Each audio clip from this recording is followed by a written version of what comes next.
آج ہم بات کریں گے کہ آپ کے جسم میں ایسی کون سی علامات ہیں جو بتاتی ہیں کہ آپ شوگر زیادہ کھاتے ہیں، یعنی کہ آپ چینی زیادہ کھاتے ہیں۔ اور میں اس ویڈیو میں بتاؤں گا کہ چینی کا آخر آلٹرنیٹ حل کیا ہے۔ چینی ہماری روزمرہ کی زندگی میں ایک عام جز ہے۔ اس دور میں چینی کا استعمال بہت زیادہ کیا جا رہا ہے۔ ہمارے روزمرہ کھانے والی بہت سی چیزوں میں چینی کا استعمال ہو رہا ہے۔ ہماری غذا میں چینی کی مقدار زیادہ ہونے سے ہمیں مختلف بیماریوں کا جو خطرہ ہوتا ہے وہ بڑھ جاتا ہے۔ ان بیماریوں کے آنے سے پہلے ہمارا جسم ہمیں چند الارمنگ سائن دیتا ہے کہ آپ شوگر زیادہ کھا رہے ہیں، اس کو بند کر دیں۔ سب سے پہلا جو الارمنگ سائن ہوتا ہے جو ہمیں خبردار کرتا ہے کہ چینی کا استعمال کم کر دیں یا بند کر دینا چاہیے، وہ ہے جسم میں تھکاوٹ کا ہونا اور کمزوری کا محسوس ہونا اور جسمانی توانائی میں کمی کا سامنا کرنا پڑتا ہے۔ دوسرا بڑا جو الارمنگ سائن ہے وہ یہ ہے کہ بار بار میٹھا کھانے کی خواہش طلب ہوتی ہے۔ اس علامت میں آپ کا جسم چینی پر ہی انحصار کرتا ہے، کیونکہ یہ چینی بلڈ شوگر کی سطح کو بڑھاتی ہے جو کہ جلد ہی گر جاتی ہے اور پھر دوبارہ میٹھا کھانے کی خواہش پیدا کرتی ہے۔ تیسری جو سب سے بڑی علامت ہے وہ ہے نیند کی خرابی۔ اگر آپ کو نیند میں خلل محسوس ہو رہا ہے تو یہ چینی کے زیادہ استعمال کی علامت ہو سکتی ہے۔ چینی بلڈ شوگر کی سطح کو متاثر کرتی ہے جو نیند کی معیار کو کمزور بنا سکتی ہے۔ چوتھا بڑا جو الارمنگ سائن ہے جو ہم کو بتاتا ہے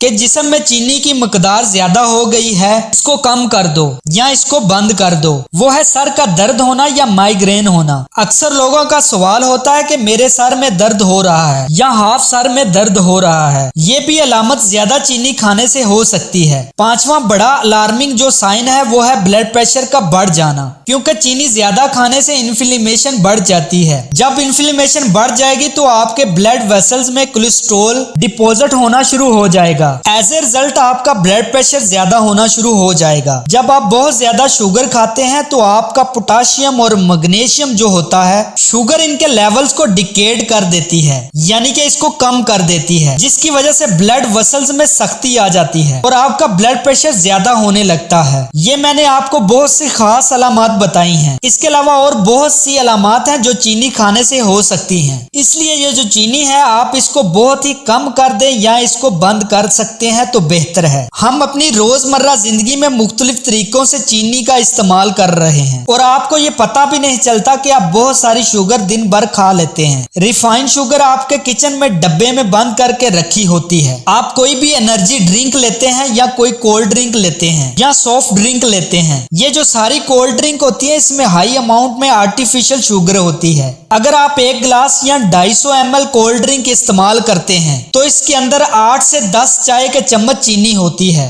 WHO کے مطابق ہم روزانہ 5 سے 6 چائے کے چمچ سے زیادہ چینی استعمال نہیں کرنی چاہیے۔ اگر اس سے زیادہ استعمال کریں گے تو ہماری صحت کے لیے نقصان دہ ثابت ہو سکتی ہے اور ہمیں بہت سی بیماریوں میں مبتلا کر سکتی ہے۔ ہم روزمرہ جو بھی کھاتے ہیں اس میں شوگر کی مقدار لازمی ہوتی ہے، جس میں روٹی، چاول، پھل، سبزیاں وغیرہ شامل ہیں، اور اس کے علاوہ جو بیکریز میں بننے والی تمام چیزیں ہوتی ہیں ان میں بھی کافی مقدار میں شوگر ہوتی ہے۔ اس لیے آپ شوگر کا استعمال کم سے کم کر دیں، کیونکہ آپ آلریڈی ان تمام چیزوں میں شوگر استعمال کر لیں۔ اب ہم جانیں گے کہ آخر چینی کا متبادل کیا ہے۔ سب سے پہلے ہے شہد۔ یہ ایک قدرتی میٹھا ہے جو چینی کی جگہ استعمال کیا جا سکتا ہے۔ یہ اینٹی آکسیڈنٹ اور وٹامن سے بھرپور ہوتا ہے، لیکن اسے بھی اعتدال میں رہ کر استعمال کرنا چاہیے۔ دوسری جو چیز ہے وہ ہے میپل سیرپ۔ یہ ایک قدرتی میٹھا ہوتا ہے جو پودوں کے رس سے حاصل ہوتا ہے۔ اس کا استعمال کھانوں میں میٹھا ذائقہ پیدا کرنے کے لیے استعمال کیا جاتا ہے۔ تیسری جو چیز ہے وہ ہے اسٹوویا۔ یہ بھی ایک پودے سے حاصل ہونے والا میٹھا ہے جو کیلوریز سے پاک ہوتا ہے۔ یہ چینی کا بہترین متبادل ہے، خاص طور پر اگر آپ کیلوریز کو کم کرنا چاہتے ہیں۔ ایسے لوگ جو موٹاپے کا شکار ہیں اور اپنا وزن کم کرنا چاہ رہے ہیں وہ اس کا استعمال کر کے اپنے موٹاپے پر کنٹرول کر سکتے ہیں، کیونکہ اس میں کیلوریز نہیں ہوتی، اس لیے یہ وزن کم کرنے کے لیے بہتر میٹھا ہو سکتا ہے۔ اس سے آپ کو میٹھا بھی مل جائے گا اور آپ کا وزن بھی کم ہو جائے گا۔ چینی کو مکمل طور پر چھوڑنا مشکل ہو سکتا ہے، اس لیے آہستہ آہستہ کم کرنے کی کوشش کریں اور ان کا متبادل کو اپنی غذا میں شامل کریں۔ اگر آپ کو میری یہ ویڈیو پسند آئی ہو تو چینل کو لائک اور سبسکرائب کر دیں۔